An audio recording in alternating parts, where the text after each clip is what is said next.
Greetings and welcome to the Adeptus Artorum YouTube channel. I'm your host for this video, Caros Retinue, and today, as always, we will be delving into the many mysteries that exist within the Warhammer 40,000 universe. In today's video, I want to cover a topic that's interested me for a long time. As a loyalist 40k tabletop player delving into 40k lore, I instantly became infatuated with the concept of the Emperor of Mankind. How could a man of this caliber truly exist? Is he even truly a man? And like many of us in search for answers, I opened up an internet tab and began looking into it. Now, yes, there are many theories out there specifically about the Emperor's existence, and even here on YouTube, the origin of the Emperor of Mankind is a very loose debate and has thusly gained a lot of coverage. But for lack of understanding in something's existence, I have found out that once we choose to give that thing a name to distinguish it from the norm, I feel it then exists in the context of the word, regardless of if we understand how. And the word that I keep hearing that I feel distinguishes the Emperor quite plainly enough every time I read something related to this debate is perpetual.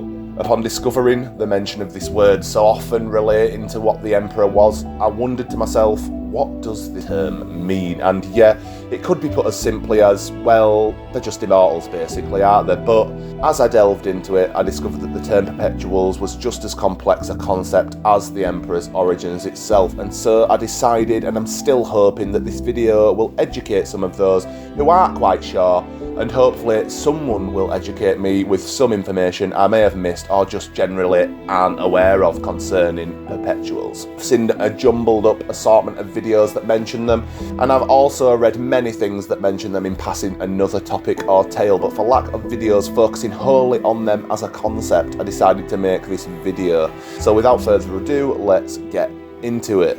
Perpetual is a very rare term to be bestowed upon the shoulders of one who for a very brief moment may be viewed as mortal. A very rare term indeed, and those who have adorned this title are few in number, yet within them lies the ability of 1,000 men combined. If found, their relevance to the Imperium is absolute, even should they oppose its creed, but within this loose term there are what I can only deem to be complex variations of Perpetuals. Here I begin with the theories of Erda herself, a Perpetual and a long-time friend and companion to the Emperor of Mankind, knowing him originally as the warlord Neoth in the age of the first cities on Terra. She was said to have existed through the earliest days of humanity, some say as early as the 20th century of ancient Terra. She claimed that even they themselves knew nothing of their own origins, and as time surpassed them, whole generations became lost to them. They measured human lifespan, it did not match with their own. They knew that they were able to comprehend things at a much greater rate than most humans, and though this was the fact, Erda could never truly say she knew of her own origins, though it is said that she felt the explanation was actually quite simple. Erda believed that Perpetuals, no matter how rare at that current moment in time, were in fact the next evolution of human being, allowing the elevation of humanity in both physical and mental prowess as an eventual whole. It can be in fact noted that Erda had quite an open resentment for the Emperor's personal goals for humanity in that early time, believing humans to be wasted beings of the past in which they themselves had surpassed. She proclaimed that they were new human species known as Homo superior, as opposed to the inferior Homo sapien. And though at the time most Perpetuals that did appear would be natural-born leaders, usually a king or chief of a tribe, there are many reasons as to why they have become even more rare in the current millennium. Most seem to be linked to the Emperor and the fact that he now only exists as a corpse, though we'll go into that theory at a later date. For now, I want to cover a question that I often see asked by many 40k fans that are fairly new to the hobby, which is a very basic question in which I think there is a fairly simple answer, and that question is, can Perpetuals die? In my opinion, the concept of a Perpetual and an immortal are often confused, for immortality is a description of an absolute term. Those who are immortal cannot die for any reason, though in a number of circumstances we have seen that Perpetuals are in fact able to die. Thusly, I would say being Perpetual makes you more invulnerable than invincible, if you wanted to categorise it so basically. For those of you thinking, yes, but they also have the ability of reincarnation, yes, that has been the case in some instances. However, on some occasions, it has also not been the case. Most of the cases wherein it has, being through the use of ancient and arcane technology, the known ways in which a perpetual can be killed, I will cover in part now. Because as I stated previously, I want to take my time in this video to explain all the different variations of perpetuals that have caught my attention while scouring for information on them. The first of which we have already partly covered, and I've taken to calling this type a naturally born perpetual. These are the perpetuals who are born with naturally long life and invulnerability, though they can also possess a number of charismatic and psychic traits that vary from perpetual to perpetual. In my opinion, this though is a simple matter of circumstance, experience, and maybe even age. Here we move on to the perpetual known as Olivia Sereka. Olivia Sereka is, like Erda, another interesting example of a naturally born perpetual. It is said that long, long ago in the dark age of technology, Olivia travelled alongside the Emperor of Mankind too, but her encounter would take them to the far-off world of Moloch. There, on the eerie surface of Moloch, she witnessed the Emperor enter a secret planetary warp gate and return with new abilities. It's been argued that those abilities weren't in fact abilities at all, but the knowledge to create the Trademarks. Regardless, whatever it was that he gained in there was later coveted to such a degree in the Horus heresy that Horus himself attempted to obtain it. By the time that he had reached the planet's surface, Olivia had been waiting there for his arrival, as she had done at the Emperor's request since she had first arrived on the planet, never moving, never questioning, just existing there, guarding the warp gate as her duty at the expense of all else. I imagine that she never truly understood the Emperor's reasons for this until later years, when Horus would arrive on the planet, to which she would surely interpret as the instigation of her purpose as she stood to defend the gate. When Horus arrived at the gate, Olivia, along with a band of ultramarines led by the legendary legate Castor Alcade, attempted to complete a ritual within the inner sanctum in which they would seal the warp gate shut indefinitely. The ritual, however, would be a failure within its last moments, as Horus would reach them before its completion, killing Castor with a single swipe of his power maul before following through to impale Olivia, which in turn would trigger one of those famously discussed perpetual deaths that would eventually lead to an unexplainable reincarnation, as after the events on Moloch, Olivia just seemingly reappeared to her two stepdaughters aboard the infamous vessel Moloch's Enlightenment. This is not the reason, though, that Olivia is interesting to me, nor, though, is it the reason that I mention her. That lies within her actions within the Siege of Terra. Before the time of the Siege of Terra, Olivia had been actively observed by Malcador the Sigillite, having once quite adamantly turned down an audience with him regarding a mission. At the time the siege was upon them, Olivia was not quite as unwilling to accept her family and herself living in the most appalling of conditions, but Malcador agreed to remedy that in return for her help. He waited by the shores of the subterranean lake underneath the Imperial Palace, and there they would face Magnus the Red and a small band of Thousand Sons Astartes, in which Malcador manipulated Magnus into thinking that he was in possession of a lost shard that Magnus had sought. Upon discovering Malcador wasn't able to present him with the shard, Magnus slew Malcador where he stood, and shortly after that, the Thousand Son sorcerer Atrasis blew Olivia into literal pieces with a bolter shell. Hours passed before Olivia regathered and awoke, so much so that the Thousand Sons had moved on by now, and she looked over at Malcador's charred corpse laying strung across the lake shore. She put her arms on his shoulder, kneeling beside him, and began to transfer what can only be described as her own perpetual life essence into him. And where she died, thoughts of her family resurrecting Malcador. Now, this is an interesting factor to consider for me, as in most fantasy or sci-fi depictions of immortality, it's more of an affliction that cannot be escaped. This is quite clearly not the case with Perpetuals, as it's clear to see that they can choose to die for another should they be so worth it. I also think it's reasonably fair to note that there are many theories out there relating to Malcador and the possibility that he himself is a Perpetual, and honestly, I won't get into that now. I do think that regardless of this or not, Malcador has spent so much time in the Emperor's favour and presence that he himself is no longer a human in the basic sense of the word. That is, even if you disregard the fact that he's a psyker of immense capability, I therefore don't feel as though there's enough evidence to explain what might happen to a regular mortal of, say, the Astra Militarum should for some wild reason Perpetual give them their life essence to revive them. But it is interesting to consider that a Perpetual has the ability to essentially give away their life to another if deemed necessary, but I aren't sure if the action transfers the actual abilities of that Perpetual to those beings imbued with the essence, though I would essentially think it acts more as a singular revival method, revived able to die once more. Now, there are more instances of naturally born Perpetuals, but excluding the Emperor of Man, they generically adhere to similarities of both Erda and Olivia.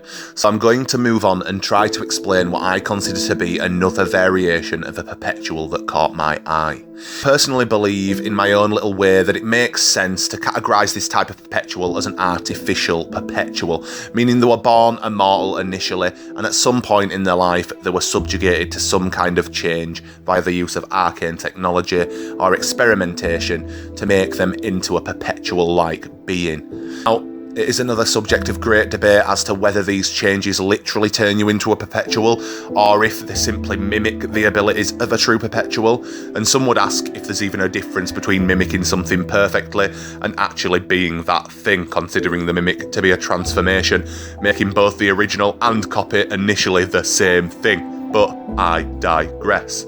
After the initial transformation process, artificial Perpetuals have in most cases developed a few extra abilities that occur naturally to them. These abilities may take naturally born Perpetuals centuries or an unnatural amount of time and research to achieve, such as the ability to read any language they come across, regardless of if they've ever encountered this language before. This is specifically present in the mortal psyker turned Perpetual John Grammaticus. The circumstances in which John was reincarnated as a Perpetual was due to an Eldari named Slough Dar, who was an agent of the Xenos organisation named the Cabal. Cabal was an intricate, secretive organisation that held a membership roster of beings and Xenos not actively identifiable to the Imperium. They claimed to have battled the ruinous powers of chaos before mankind were even a free-thinking race, though they referred to it as the forces of the primordial annihilators. Now, we'll get lost in the information law surrounding the Cabal, but for now, I will only talk about its relevance to our video topic, the creation of Perpetuals. Cabal were in possession of ancient technology with the literal ability to extend life for as long as they so deemed it. And more impressively, it could literally restore life from the smallest amount of dead tissue. This way, the Cabal could, in a very loose sense, make a person immortal through means of resurrection with this machine. This is exactly the case with the aforementioned John Grammaticus, but unfortunately, due to much hubris amongst its membership, Cabal fell apart sometime in the 32nd millennium. Under noticed ability to create Perpetuals, forgotten. Other notable Perpetuals created by the Cabal, including the likes of Daemon Porantis, who is relevant to a certain interesting Perpetual I will mention a little later on. So now, after covering both naturally born Perpetuals and artificial Perpetuals, I feel it necessary to cover a type of Perpetual in which their abilities have been given to them as what I consider to be an unplanned or unexplainable side effect to various methods of experimental processes, including, but very rarely, the Astartes process.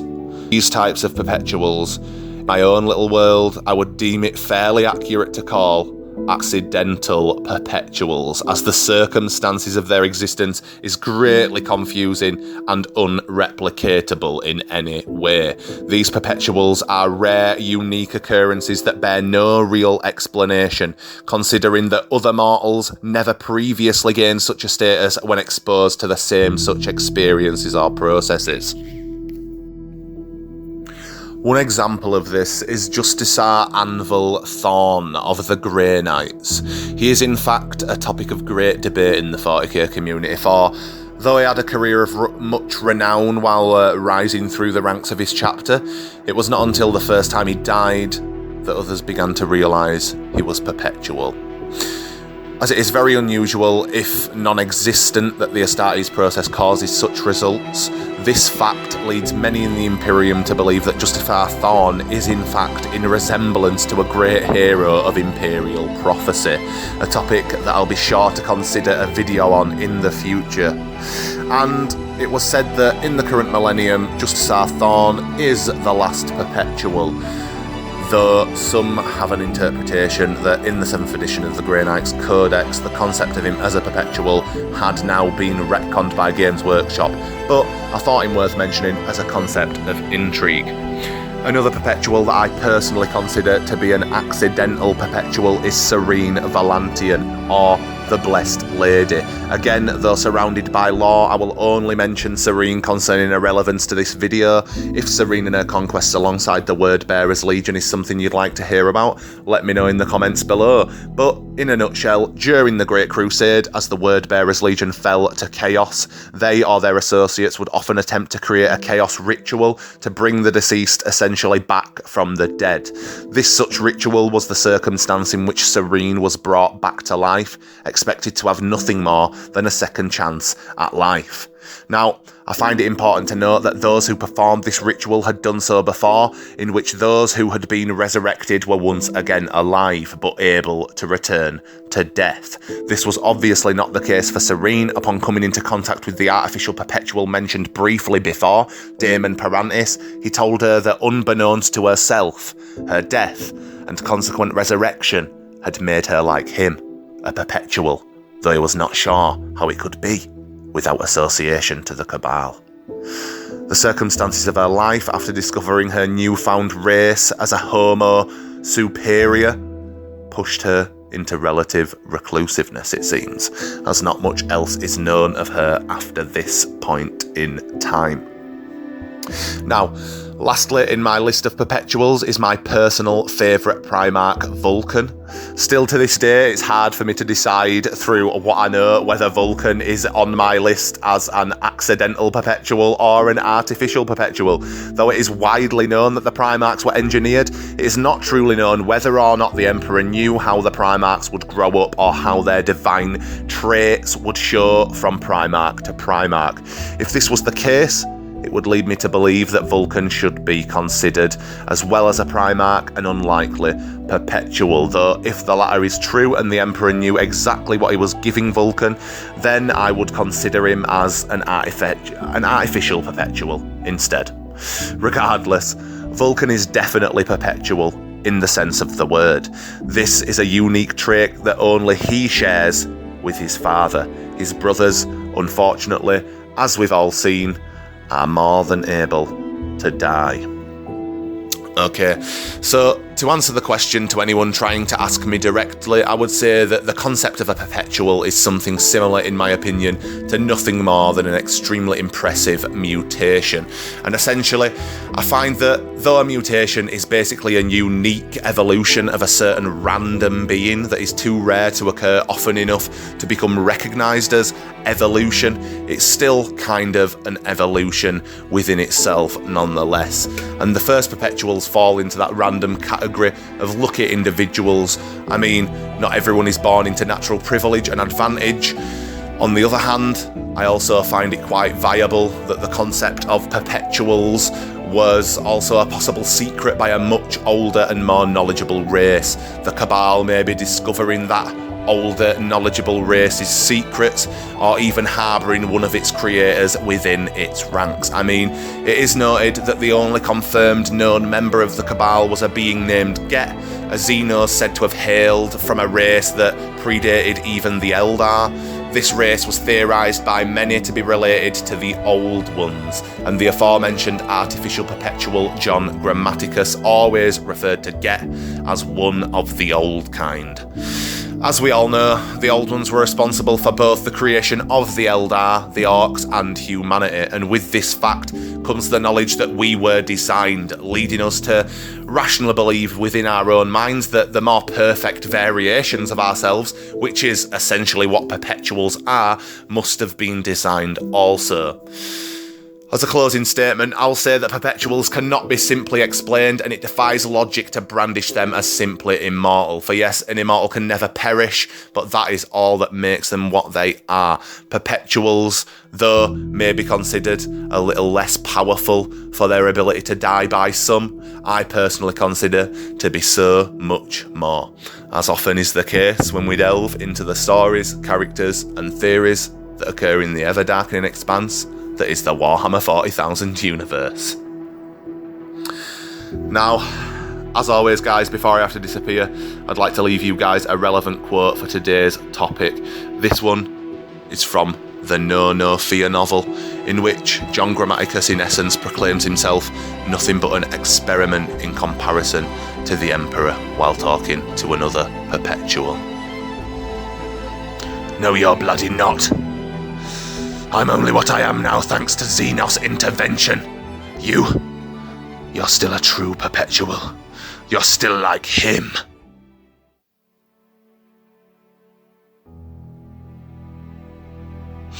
Okay guys, this has been a relatively short video looking into Perpetuals within the Warhammer 40,000 universe. As always guys, if you feel as though there is something I've missed or overlooked, or you just want me to cover some lore that interests you, make sure your voice is heard by putting it in the comments below. If you like this content, please don't hesitate to like it and show all your hobbyist friends. And lastly, make sure you subscribe to keep up to date on all future video content. Again, I'd like to express my gratitude for you all joining me in today's video. I've been your humble host, Caros Retinue, and thank you so much for watching.